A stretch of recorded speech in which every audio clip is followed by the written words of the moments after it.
Morning. My name is Patrick Franc. I'm a contracts officer at EUMETSAT, which means that I'm responsible for procurement. It's really a pleasure for me to be here today to introduce to describe the procurement process at EUMETSAT. Our aim is to also with the presentation is to develop the participation of the Estonian industry in EUMETSAT's procurement. So we'll be talking about the opportunities at EUMETSAT, and we'll also be talking about how the best way to take advantage for Estonian industry of these opportunities. As Ernst has mentioned several times already, the key principle of EUMETSAT's procurement is to secure best value for money. So as we do this meeting today, I think we have a joint interest. There's the interest of the Estonian industry to participate in EUMETSAT procurement and do business with EUMETSAT. But on our side, we also realize that there is a lot of competence in Estonian industry, and that in the end, this competition, that now Estonian industry is able to compete in EUMETSAT from EUMETSAT procurement is a good thing for EUMETSAT. So, in this presentation, I will be covering the principles of, which are guiding EUMETSAT's procurement. We'll be talking about the ways that EUMETSAT communicates with industry.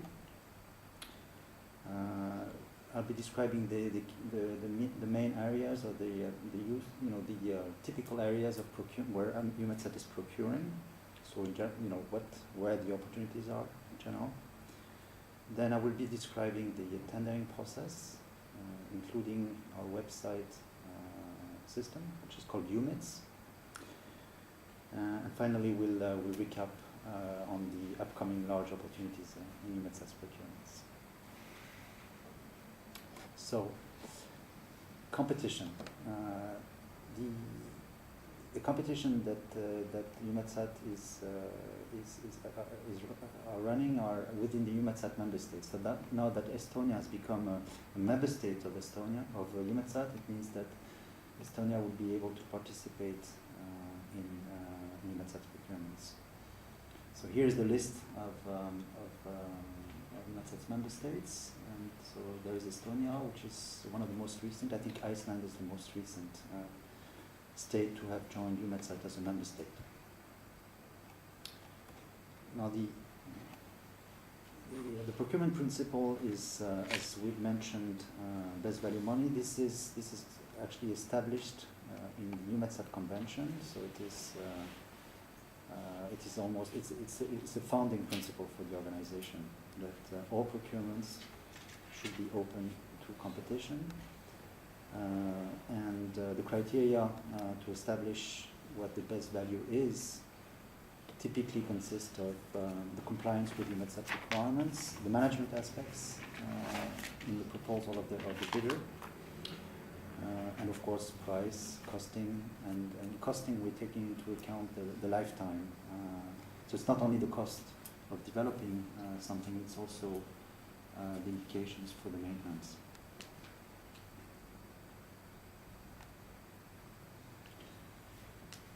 It's typical, so EUMETSAT's contracts that are almost in all cases awarded to companies which are in the EUMETSAT member states. The rule is that we should give preference to companies in the EUMETSAT member states, provided that there is enough competition and enough competence in the EUMETSAT member states, and this is almost always the case. As Ernst has mentioned before, a very significant characteristic of the EUMETSAT procurements, if you compare it with the ESA procurements, is that geo-return is not considered at all. So it means that the competition is quite open. So regardless of the amount of money that a member state contributes to the budget, the EUMETSAT procurement decision will be totally independent from that contribution. Open competition, we've mentioned. We also encourage open competition at lower tier. Typically for large ground segment procurement, the contractor is a prime contractor. which means the contractual relationship is between EUMETSAT and a very large contractor who would use then, who would subcontract parts of the development to companies which are specialized in the area of that relates to that particular part. And we believe that competition is important also when awarding these subcontracts, and therefore we're encouraging it. The way to communicate with EUMETSAT, so we organize sessions like this one in member states, and sometimes in a more regular manner with member states, with states which have been member states for a while with EUMETSAT. Each member state has also designated an industrial focal point. In the case of Estonia, this is Enekul, is here. And their role is to act as a liaison between the industry of the member states and the EUMETSAT Secretariat. We also have presentations and meetings that we organize at EUMETSAT. For example, when a new program is approved, we would organize what we call an industry day, in which we describe the procurement approach for this new program. And also in the case of large procurements, we also have organized industry day. Ernst has mentioned for the NTG ground segment, the level 2 data processing facility, for which we will issue the IDT soon. So we just had an industry day on this. This is quite typical. So for large procurements, we will organize industry day where we present the procurement, and it's also an opportunity for companies who are interested in bidding to get together. As I mentioned, for large procurements, such as the level 2 data processing, typically the contract is between EUMETSAT and a prime contractor, but the prime contractor is not doing all the work, and a lot of it is subcontracted. And this industry day also provide an opportunity for consortium to sort of, for companies to meet and consortium to get built. Now, in terms of the opportunities, first to have big numbers, we can say that if you look at we can look at the budget of EUMETSAT, and if you look at that budget, 80% is actually the object of procurement. And here is a figure, I think similar to the figures you've seen before, which gives you an idea of the amount of money which will actually be spent by EUMETSAT on procurement. So you should be looking at 8% of these figures. This is the aggregate amounts. Now, in terms of the activities, a big chunk of it is for the development of the satellites, and here EUMETSAT is not the contracting authority, it is ESA, but EUMETSAT funds part of it for the development of the satellite, and also fund the totality of the recurrent satellites. Okay, these first items are the sole procurements for which EUMETSAT doesn't have the responsibility. All the rest, everything else I'm going to be talking about are EUMETSAT, which are our responsibility and are totally under our control. So the big ticket items are the development of the ground segments. So I think we've gotten a sense from Hans' presentation that these ground segments have several components, several parts. So we have the satellite monitoring and control, we have the data processing, and we have ground stations.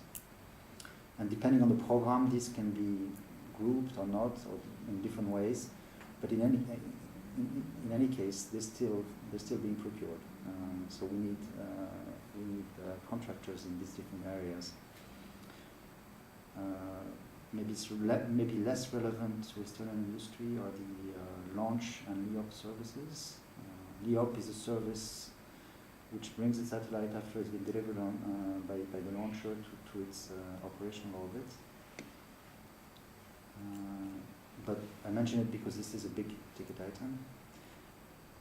We also have consultancy support in many of EUMETSAT's activities at the headquarters. We have roughly half of the people who are staff members and the other half are consultants.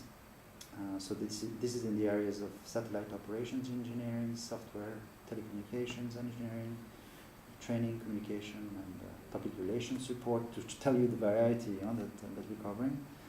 Unix and ACP support. And a new feature of the way we procure consultancy support is that we have frame contracts.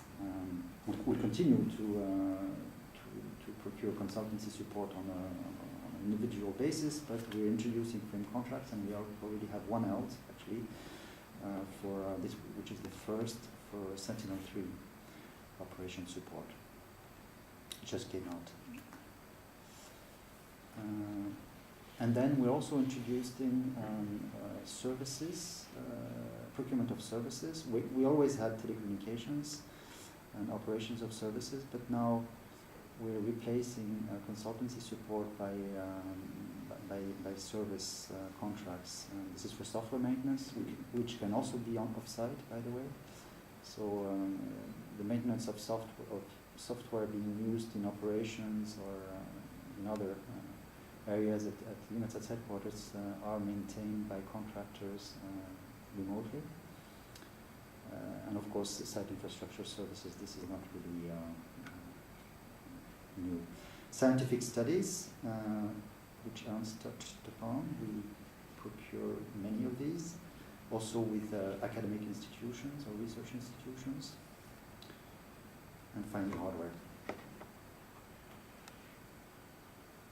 If there are any questions, by the way, feel free to interrupt. I'm going now to move on to our tendering process.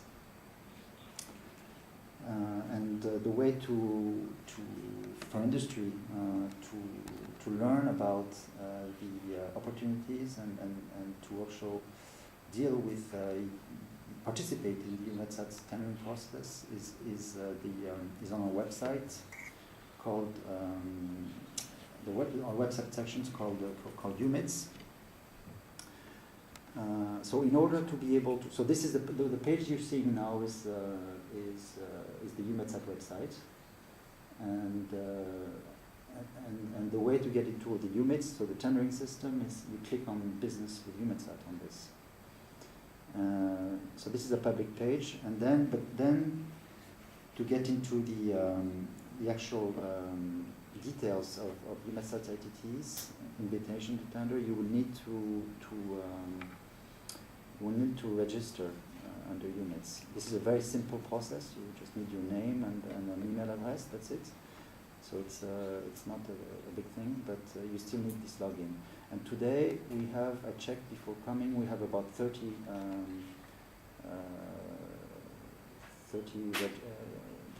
I don't know whether the companies or academic institutions which have been registered from Estonia.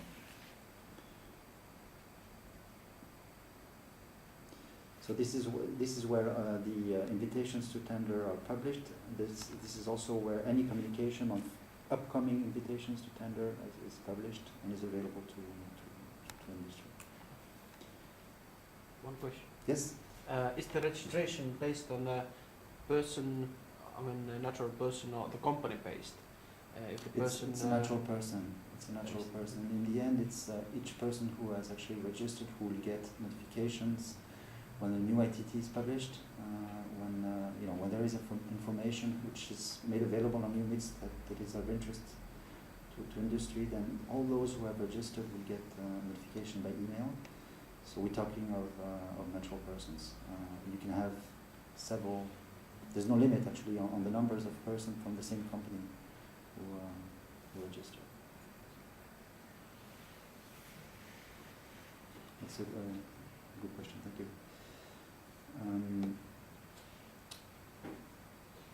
So we've covered the fact that these invitations to tender are published on EUMETS, and so typically,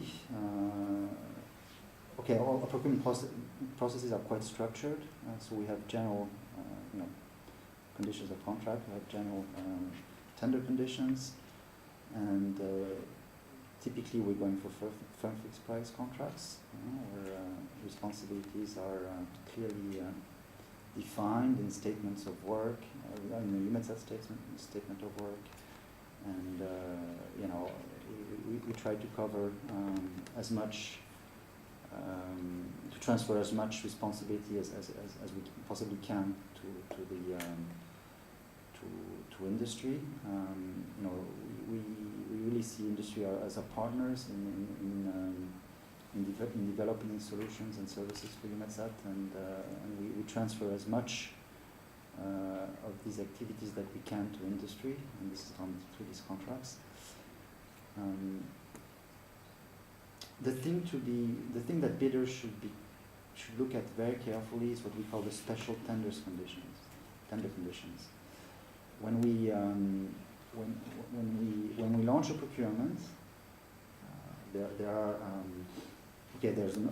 the statement of work and so forth that need to be that are developed and will become applicable to the contract. But we also start an evaluation process, which we call a tender evaluation board, and which reviews these documents, which analyzes the goals of EUMETSAT with the procurement, and which has ideas about what this procurement should deliver and what is important.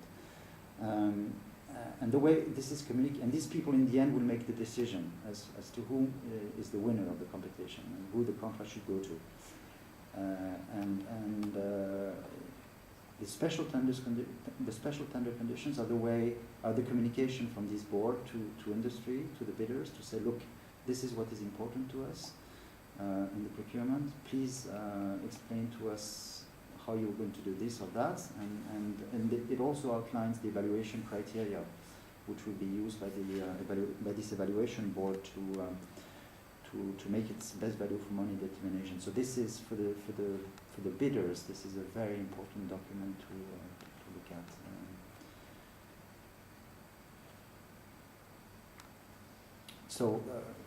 at. Bids are submitted directly from over EUMETS in the case of consultancy, because these are quite simple. I mean, it's basically a CV.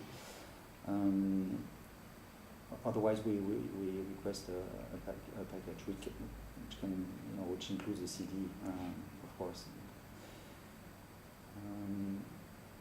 And then, as I mentioned, these bids are evaluated by this evaluation board, and the criteria which have been identified in the special tender conditions are used, and each proposal is ranked or marked along each of these criteria with this mark from perfect down to favorable. And in the end, we compare all the proposals that we have received along this evaluation criteria and marks, and this is how the best value for money determination is made.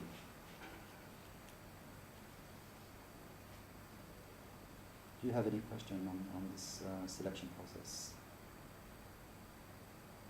So to register on EUMETS, okay, this is really pale. It's very easy to register on EUMETS. I mean, the fact that, but I guess you just have to enter I think the title is compulsory. So basically, it's a username. I'm sorry if you can see it. Huh? Username, nothing surprising. Username, title, sorry. First name, last name, and email address. And then you have to say whether it's you're an individual or whether you're also with a company, and then the company name and the company area. That's it. It's very easy and immediate, by the way. You register and then you can have access to all the information. So this is a snapshot of this is the view that that I think you would get today if you would log into our EUMETS system to look at the current invitations to tender. So you have the ATT number. We have a number, and then the title of the ATT. The opening date and the closing date. Okay, you can't read, I'm sorry. But basically, the first column is the number. The middle column is the title, and if you click on that middle column, then you have all the detail for this procurement. Then you have the opening date and then the closing date. We also have another area which is intended ITTs. So this is to provide information on the ITTs which are not ready yet, but which will come out in the near future, in the next quarter, basically, typically. And you cannot read, but at the bottom you have the MTG level 2 processing facility.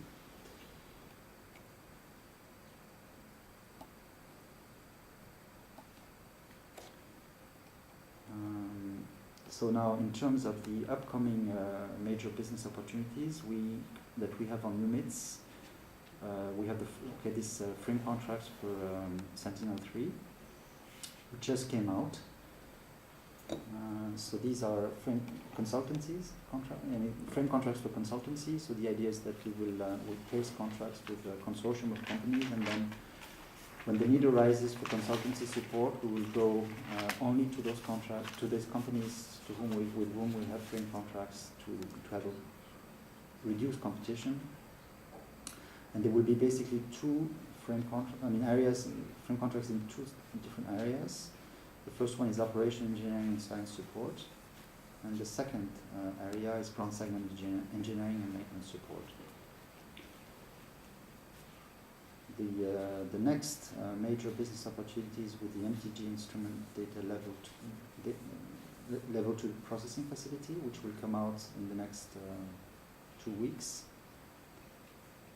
We have,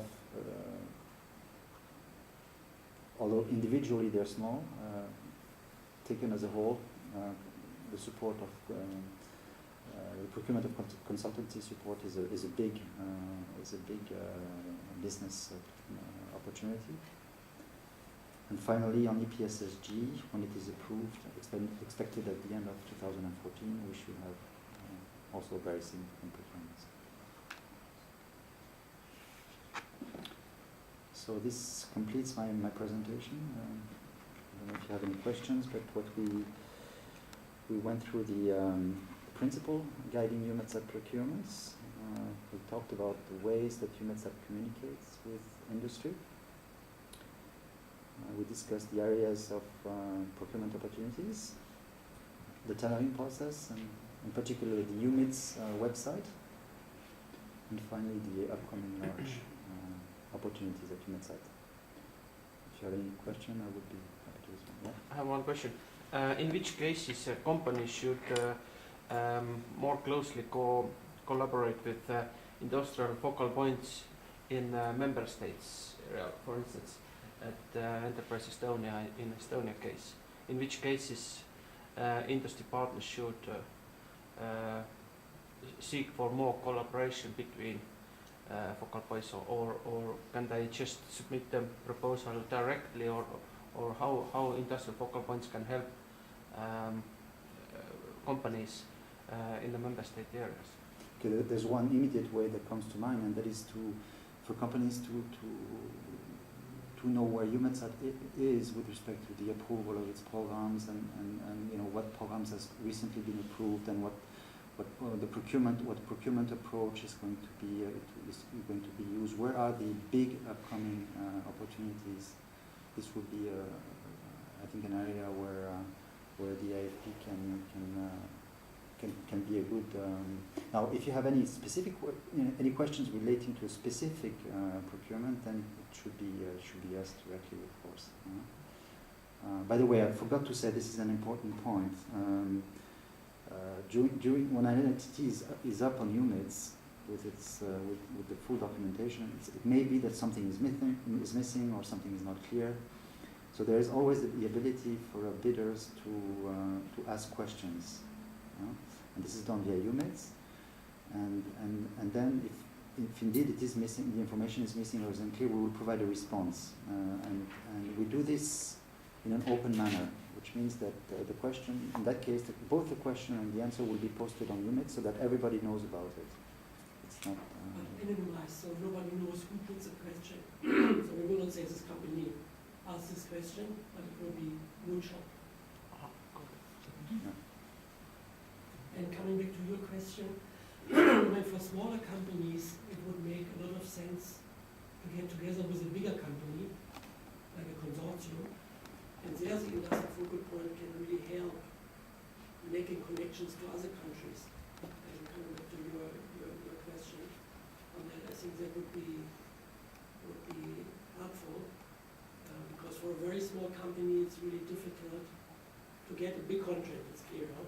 So there are certain companies who have this expertise, and then just to build a consortium and join it, take certain work packages on your side, and join a bigger company who's already doing business, who knows the little ins and outs in our system. And there's the industrial focal point. You can make this connection during the industrial focal point meetings where you meet the other countries. They have a good company here, what you have can be, and just facilitate the communication.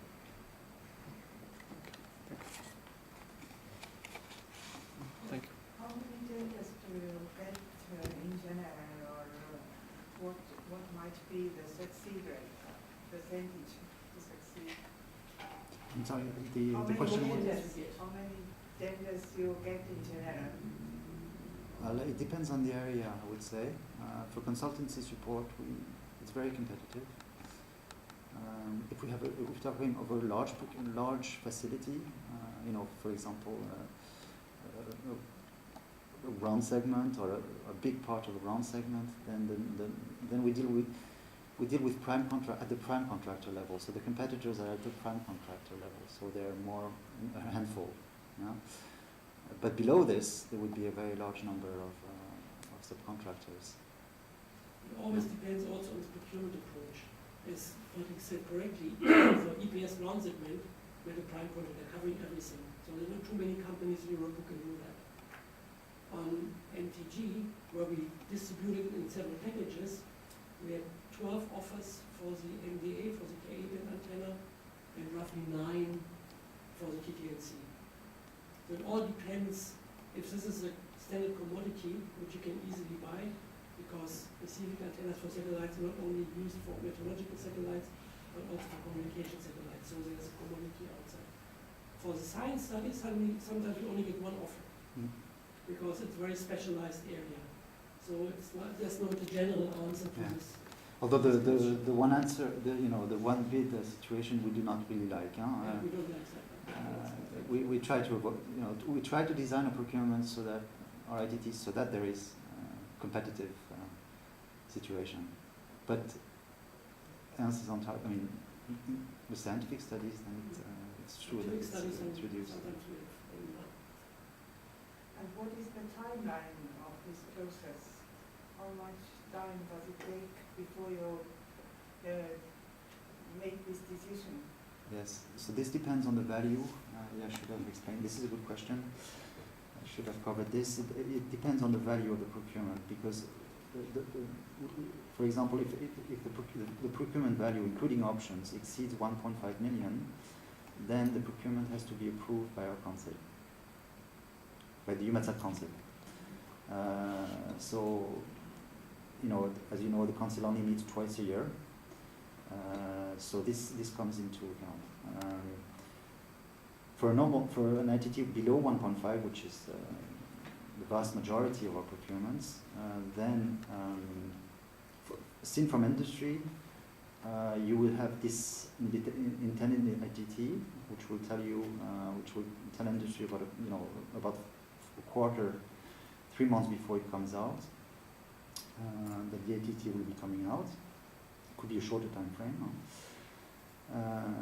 And then for a consultant, it depends on the procurement, but we give, let's say, between 5 and 8 weeks for the bidders to respond. And once we have the responses, if the procurement is not too complicated, it takes about 4 to 6 weeks before contract award. So overall, between the time the ITT is published and an actual contract award, we're talking of 10 weeks, 12, 14 weeks. between 10 and 14 weeks. Unless it requires council approval. How is your practice concerning new member states having successful, even small winning small bids in No, I think the key challenges are first that they become aware of us. You know, so that there is communication to companies out there who could win contracts. This is, I think, the first big challenge, and then it's complying with the tender conditions, basically. But these are pretty, you know, they are formulated, and if there are questions on this formulation or anything, of course we will respond. Yeah, the big challenge is creating awareness, I would say.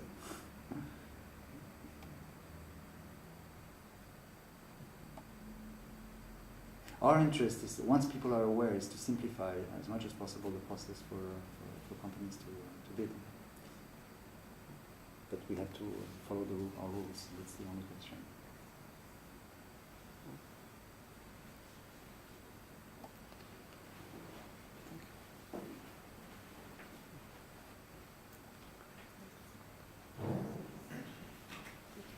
Yeah. Thank you. Thank you.